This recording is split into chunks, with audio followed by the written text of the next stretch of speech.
to another episode of the HoneyPot Podcast. Today's guest is just not a powerhouse in social intelligence. She's also one of my brilliant friends. Paige Walker is the Associate Manager of Consumer Insights at the Hershey Company, where she leads social listening and helps decode what consumers really think. She's been named one of the top 50 most influential people in social intelligence for 2025, which is no surprise because Paige doesn't just track trends, she defines them. With a background in journalism, a knack for uncovering actionable insights, and a passion for authentic consumer connections, Paige brings a fresh, bold perspective to the world of data and brand strategy.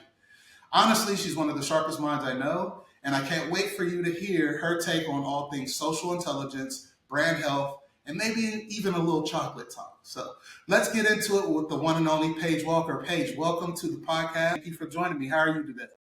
Thank you so much for having me. I'm great. It's a wonderful day when I get to talk about social intelligence. Absolutely. And it's a lot to cover, but I want to just kind of jump right into it. The work we do is sometimes not always obvious to our peers or even to our friends and family. So I wanted to kind of jump into, what is your take on what social intelligence is? What are the common misconceptions? What are those common misconceptions leaderships may have about the teams like yours? And then how do you address those misconceptions?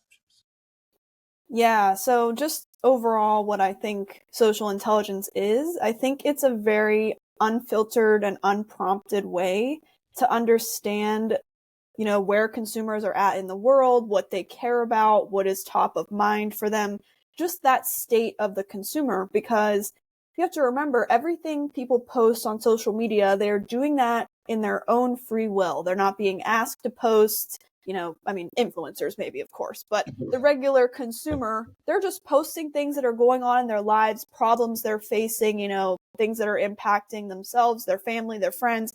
So, as marketers, we can look to that and say, okay, what is really top of mind for these people? And it's just, I don't know, I almost want to say an unfocused focus group, because there's so much going on out there on the internet. But if you really have that curiosity, you can dig and just find out, okay, what nuggets of information are really going to matter to my stakeholders. And then, just misconceptions. I think just social media, people don't understand that don't work in social media. They don't understand like the scale and the impact that it has on our society and on our day-to-day lives. I mean, if you think about the TikTok ban, that was national news. People were freaking out over that, myself included. And I think people just think, well, social media is just silly. It's just a silly place where kids post dance challenges and people post selfies and memes and blah, blah, blah. And while all of that is true, there's this other side where people are just genuinely sharing their day-to-day lives and the things that, matter to them and the brands that they interact with and that they choose to show on social media. There's just so many insights we can gather from their normal conversations with their peers. I know when I first got started in the industry, it was more in the digital marketing space. And Michael and I, we started that agency together. And one of the things that we went to market with, like our battle cry, was just that. Like, we understand that there's a lot of tomfoolery and crazy stuff happening out there on social, but that access to like the consumers in the wild is there. Like, you can kind of sit back and, notice like how people are talking about certain things or reacting a certain way.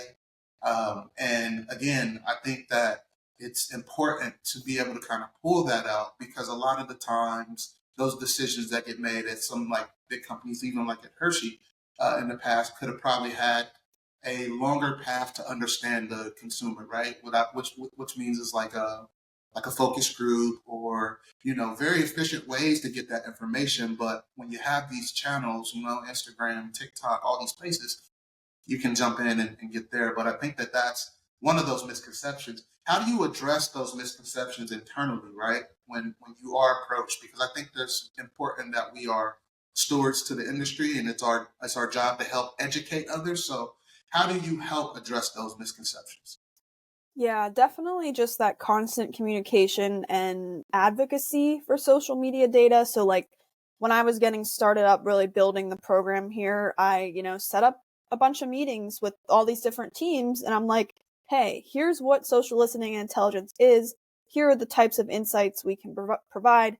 Here's where we're limited, everything has limitations, but here are all these great things that we can offer you." So then, they thankfully really enjoyed that and they're like, yes, we want this. We're excited. So it's just about building those connections with people in your organization, showing them examples of, okay, here's insights we can pull about X, Y, and Z. Here are actual quotes from consumers online expressing something about our brands or just an issue we're involved with or something in society or whatever. Just giving them that evidence. They really just need to see like, oh, okay, it's not just silly people. It's not just angry people. Like there's so many just different facets that people don't realize. That I love that because last our first season of these podcasts, I had a colleague of ours, Kathleen, on, and she mentioned almost that same thing of just being consistent and showing up and being willing to teach and having that patience because eventually people come around and they start to see that value. I Oh think yeah. I think that what happens a lot of the times too with the social insights is that sometimes we have like these lightning in the bottle moments that happen and you're like, oh well, that can't happen for me. It's like you're trying to wait and see for these type of instances to happen for yourself or for your brand. But what people don't understand is that you have to have the foundation to be able to catch that lightning, and that's what Mm-hmm. you're talking about. Is making sure they understand the metrics and taking that time. You also touched on something next, which goes into our next question. In times of budget constraints, right? Um, how do you prioritize which insights to focus on or to present? Right? You've had a small team. You've been a one-woman team before. So when it's budget constraints and you don't have that bandwidth, how do you focus? Yeah, and it can be challenging in an organization like Hershey where we do have so many brands and just so many people that want insights about different things. I've really just had to prioritize like, okay, what brands are really active, they're constantly innovating, they constantly have a campaign out. Reese's is a great example. Reese's is always doing something new and exciting and fresh. We have our Super Bowl ad coming up soon. We've had new flavors released in last year. We have new flavors coming out in 2025. Just constant innovation for this brand. So this is a brand that then I will work very closely with to help them keep a pulse on that feedback, whether it be for the products or the campaigns. So yeah, just the brands that are the most active because unfortunately for some brands, like the story doesn't change. Mm-hmm. If you have not released a product for a while, if you're not releasing any new ad campaigns, like after a couple months, I'm just giving you the same insights over and over. Like, here's things that people are complaining about. Here's things that people love. Here are some opportunities. But after a while, it's just kind of like I'm repeating myself. So I've tried to put that stuff more on the back burner and just focus on brands that are really active. If I did have a team right now, like I'm on our consumer insights team, but I am the only social listening subject matter expert in the company right now. So unfortunately, I just have to pick and choose and just sometimes say no. And I'm always like, hey, if you do have a new product or you do have a campaign coming up soon, please reach out to me. Like I'm happy to support, or just giving them something quick, like, oh, here's a one slide or here's an email of like some things that are going on. Even if I can't dedicate a couple days to like putting together a nice deck, I can say like, okay, here's some bullet points, here's one slide, here's an email summary, at least to give them something in the meantime. I can imagine that in some ways could make you feel a little bit like constrained or like not being able to be as proactive as you would like. Mm-hmm. So like for that matter, right? Um, what do you think about teams that produce exceptional research but they struggle to get noticed and get that value? Like how can those teams kind of get noticed and be seen and kind of help us understand how you were able to combat that? I mean, you just got recently promoted and you do a fantastic job across all your teams now that you support. So how do you how do those teams get noticed in that regard when you do have those constraints and you have to focus, on the brands that are that most active and things of that nature? Yeah, and it kind of goes back to that, just that communication and the constantly like raising your hand. Like some of these people in Hershey are probably annoyed with me because I'm like, hey, hi, like I have social media. Like, do you want social insights? Like I'm here, hello. And that is just a big part of it because despite social listening, I feel like in the last 10 years, getting much more popular, we're still in a state where we're still educating and we're still advocating for it and the value that it has. So really just I try to just make relationships with anybody that I can, offer my services, when I'm able, to brands that might need it.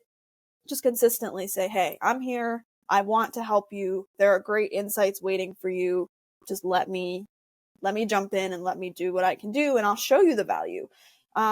So that was just, a lot of the way that I was able to move over to consumer insights because I wasn't there originally. I was on our consumer relations team, which is like customer service. And I was overseeing social care.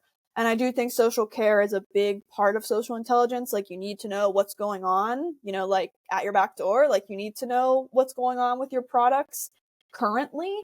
So I built it up from that and I just kept communicating with these folks and insights. I'm like, hey, look at all this great and kind of concerning stuff we're seeing just from social care, like people directly contacting us. So I built up that rapport with insights. And then eventually they're like, yeah, we'd love to have you move over to us. And they have been helping me do more impactful projects that are having more of a business impact. So it's been great. What's your advice on, and I'm calling the audible right here, but like making those things actionable, right? How do you make sure that the information or the insights that you're serving up to those different teams are acted upon? So I, again, kind of like following up with them or just providing like in the report, like, hey, we're having this problem with X product. A way we can fix this is X, Y, and Z. And of course, like, I don't know if all of these things are possible. I'm not a manufacturing expert. I don't know what goes on behind the scenes for that. But at least I can provide suggestions like, hey, we could improve this problem if we implemented this solution. I don't know if the solution's possible, but I like to say at least I tried, at least I gave them some ideas. So instead of just throwing these problems at them, like all these people are mad about this, or we have this huge issue going on, say like, we could solve this by doing X, Y, and Z. Um, or just if we're looking into a new product or a trend that was happening that, might be a new product one day. Our Jolly Rancher freeze dried is a great example. That was something I researched a couple years ago for them just to say like, okay, here's the conversation volume, here's the sentiment, here's the impressions, here's who's talking about it, here's what products are being mentioned within this conversation. And back then it was like, we might do it, we might not, like, let's just see how big it is. But no, and then over a year later, I'm following up and saying like, hey, did anything come of this? Like, did my research actually help with the development of the product? And then thankfully it did. And now we have a Jolly Rancher branded freeze dried candy actually out in the market. So sometimes you're not going to see your win for a very long time, but it's just about following up and saying like, hey, did anything happen with this? Like, so just documenting those wins and really just getting the results from your research. To catch on that, my 4-year-old loves free for some reason. I think it's the texture of the crunch or something like that. Yeah. And he's had the Jolly Rancher one. So that is very impressive. And I guess a good, way to kind of pat yourself on the back, because I think a lot of the times the work that we do can like live in a silo or end up just under somebody's, on a report can end up on someone's desk and never been, acted upon. So that next question that I had was, what strategies have worked to position your research as an essential rather than a nice to have? Yeah, and one of the biggest categories for that, I would say, is kind of that crisis monitoring area. Um, because social listening can help you determine, okay, is this issue a big problem that we're going to need to address? Is it getting a ton of impressions? Is it getting circulated on, Instagram and Twitter, and are a bunch of people jumping in? Does the company need to make a statement or get involved in some way? So I like to say that social listening can help calm people down a little bit. And I could just say, no, it's just a couple weirdos wherever, like, it's just a couple of people being weird and it's gonna go away by next week. Like, we do not need to devote energy and time to this problem. I can watch it, I'll continue to watch it, and if that changes, I'll certainly let you know, because, thankfully social intelligence and listening tools can help us determine, okay, is this conversation growing or is it decreasing? And most of the time it's decreasing, which is great. So thankfully I do have a really good relationship with our corporate communication team. Anytime there is a problem, they come to me, say, hey, Paige, can you give us the latest on social? Like, is this gaining traction? And then I'm able to say yes or no. So really just helping there, just mitigate risk. And the other thing I think really is a need to have is, like, when you're looking into, like, exploring a new product, like, what do people feel about a certain flavor? How do they feel about competitors in the space that are doing what you want to do right now? So when we're looking into innovation for 2026, 2027, we can say, like, all right, let's go use our tools and let's look at brands that are doing what we want to do now and see how are people reacting. What product attributes are they calling out? What do they love about it? What do they hate about it? So then it can steer our innovation team in a direction to say, like, okay, people really hated X, Y, and Z about this competitor, so let's make sure we try to steer away from that as much as possible. Now, I love that, and I don't know if anyone also kind of caught that, is that the social intelligence wing of your business is very versatile. Right? You can use it for different things. Paige mentioned PR and comms, right? Being able to stay and understanding, when and where you need to implement those resources, because every bad tweet or every bad bubbling out there isn't necessarily something that you need to jump on all the time. And with the brand as a legacy brand like Hershey's, I know that that is super important. So that's one use case for the social intelligence. But then you went to that other side of product, right? And innovation, right? And then you're not even saying anything about marketing yet, right? So those are two different areas where I think that the social intelligence and that type of work can cover. And I think you're spot on about, that, hey, nice to have, or hey, we need to know this, and being able to kind of decipher the two. What about some creative workarounds? What creative workarounds have you used to overcome limited budgets or small team sizes? Yeah, I like to say I'm very scrappy and I will do what I need to do to get the information, whether that is, spending hours scrolling through TikTok comments, scrolling through Reddit. I mean, I have good access to Reddit, so I don't think that's a good example. But TikTok is probably the best example, just because of, one, the API restrictions. Like, traditional social listening tools don't have good access to TikTok right now, and that's nobody's fault except for TikTok's API. Right. And then, unfortunately, I just don't have the budget for a tool right now that focuses on TikTok, but my stakeholders care a lot about TikTok. Mm-hmm. So I'm like, okay, well, they care about this. I need to do what I got to do to make sure I'm getting this information. So I do spend a lot of time manually scrolling, manually searching, looking through comments, taking screenshots, sending them to my computer just so I can use them in a report. And even when I'm doing a report where I do have information in my traditional tool, I also just cross-reference it with TikTok. I'm like, okay, are we seeing this on TikTok too? Can I include a TikTok video to just help add some color to the other stuff I got from my traditional tool? So Mm-hmm.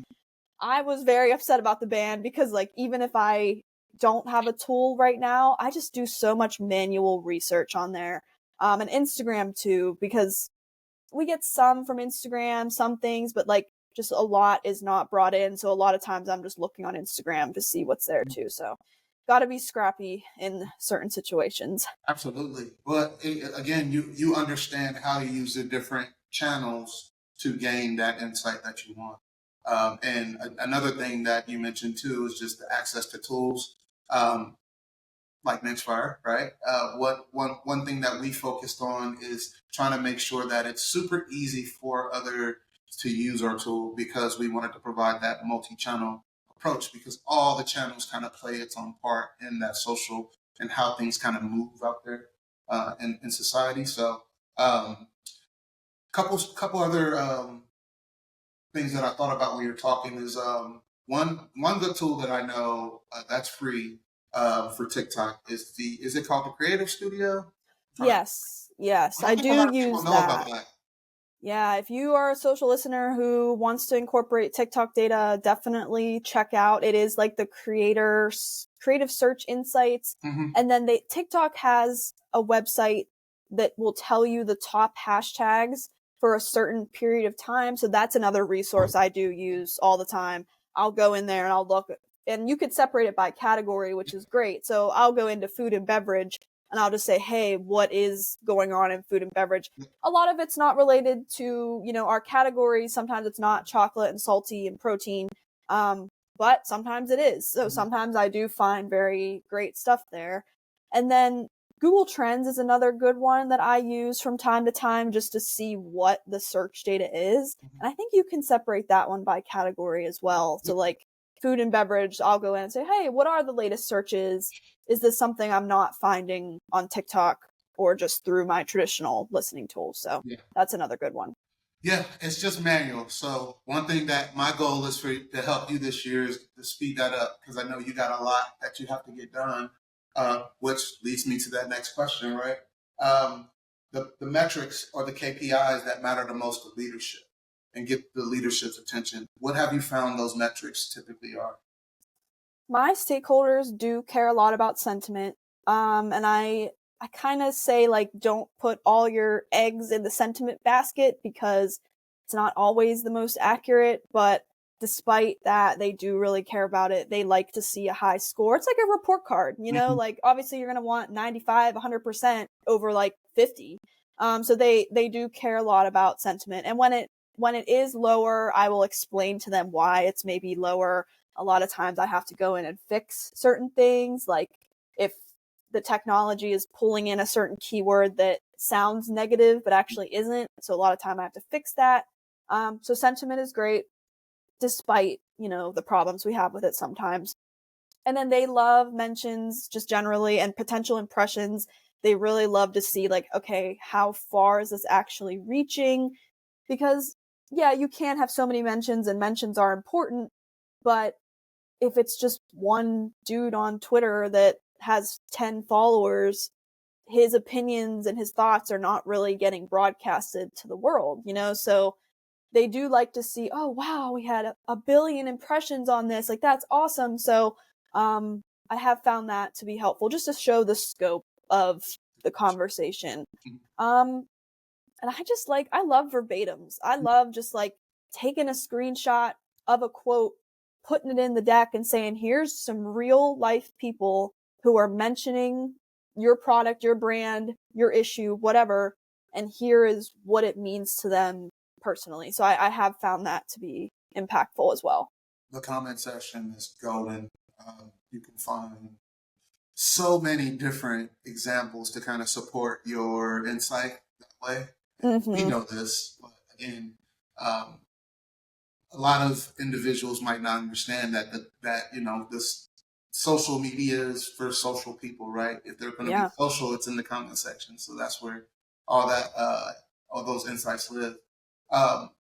You mentioned earlier around the aspect of just, we kind of touched on it, really being able to kind of provide the insights, have the right tools to kind of get there. What are your thoughts on what's happening right now with social and people's attention if a ban of one of the platforms actually happens? What are your thoughts there as far as like where people will go or what will replace that void? Because if they take, throughout history, we've seen platforms come and go, right? So Vine, I think, is the next closest example to this that we had. Is like Vine came created all of this new type of short form content and all that stuff, and it was taken away. So everyone went to Instagram for a little bit, but then the TikTok came out, and then everyone jumped over there. So if TikTok does go away, what do you anticipate that attention goes to?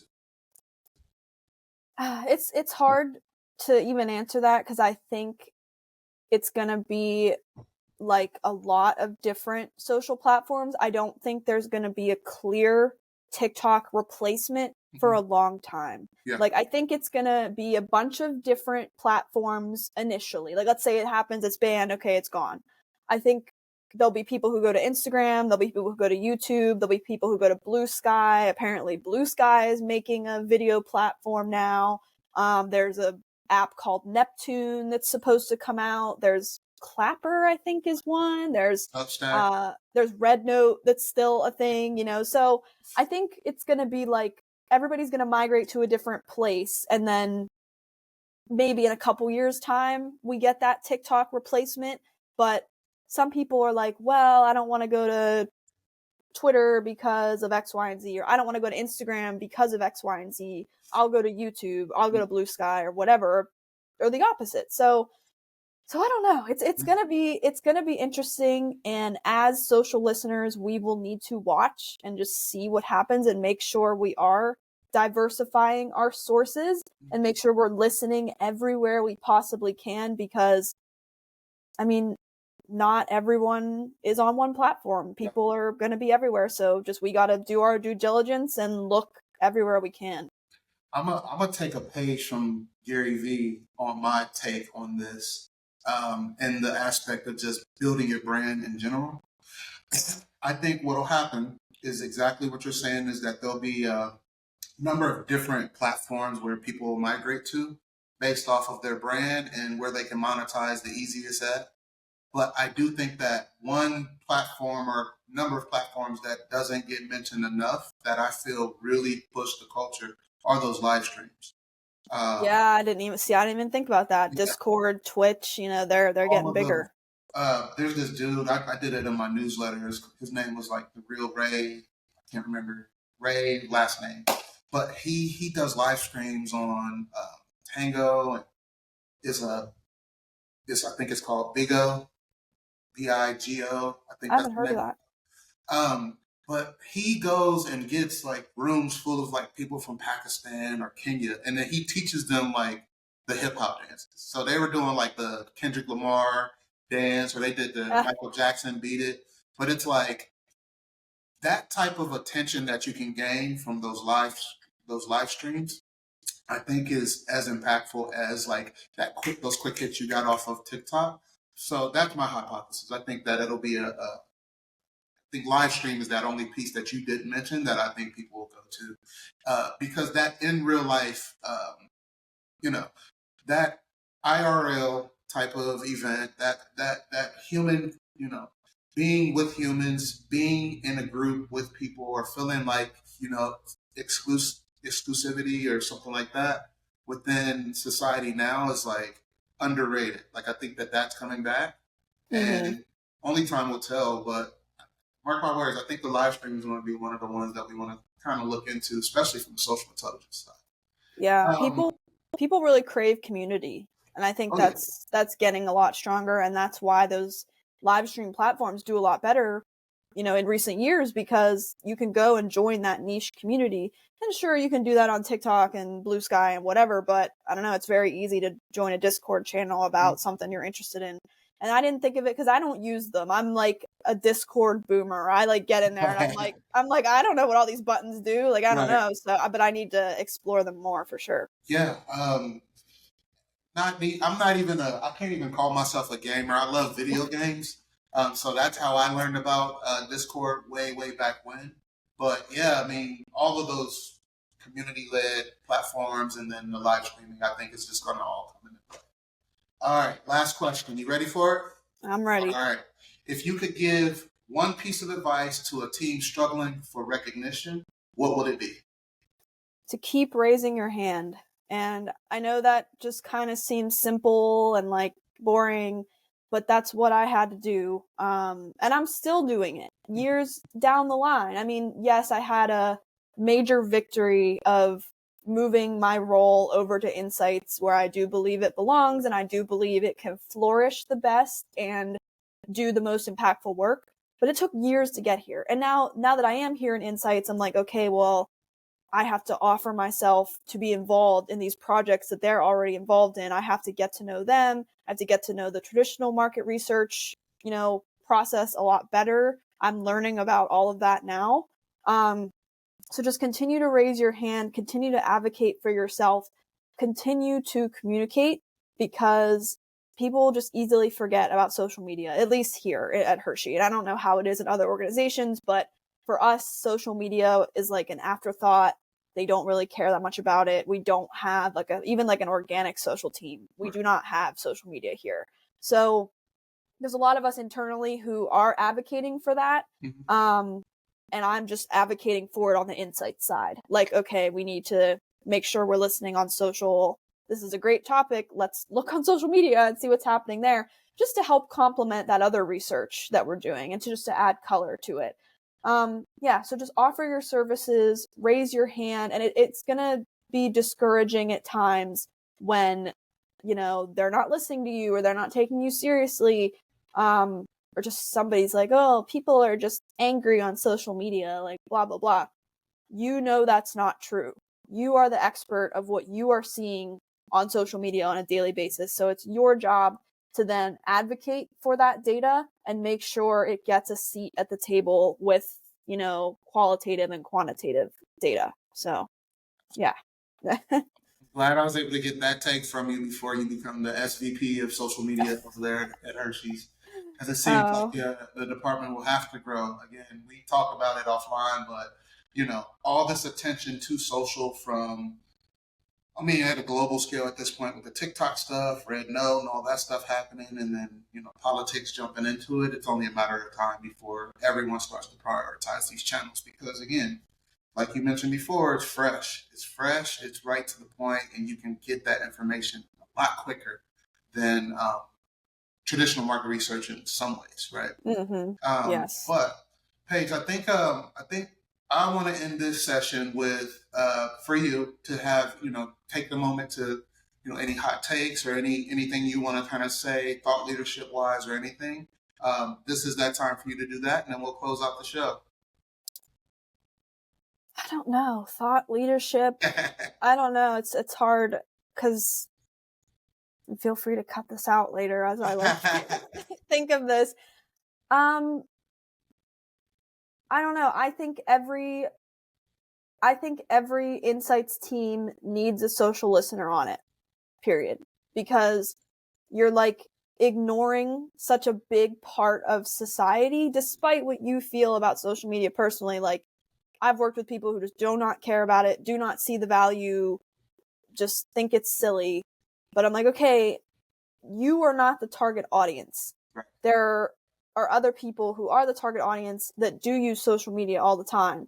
So we need to, from an insight standpoint, but then also just from a marketing standpoint, be where these consumers are. I think it's people spend 145 minutes on social media per day, the average person. I spend way more than that, but right. Just the average user.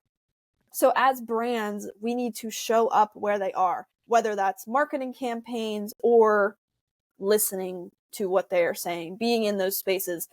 I like to say social listening is fly on the wall research, because they don't know that I'm here. They don't know that I'm reading their comments and just seeing what is most important to them, which is great because they're going to behave differently if they do not realize that I am listening to them. So, yeah. See, that was a great take. And again, I think you hit it right on the head. And hey, as always, I appreciate you supporting me and coming on to share your story. I think this was a very fruitful conversation. Again, as we continue to grow in the industry, I just want to make sure that I bring light to some of the people that I think are brilliant in the work that you do.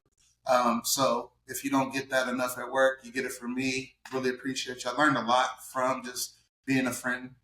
So thank you for that. And without further ado, I guess we'll kind of sign off for this episode, and we'll see you guys on the next HoneyPot Podcast. Thanks for Peace. having me.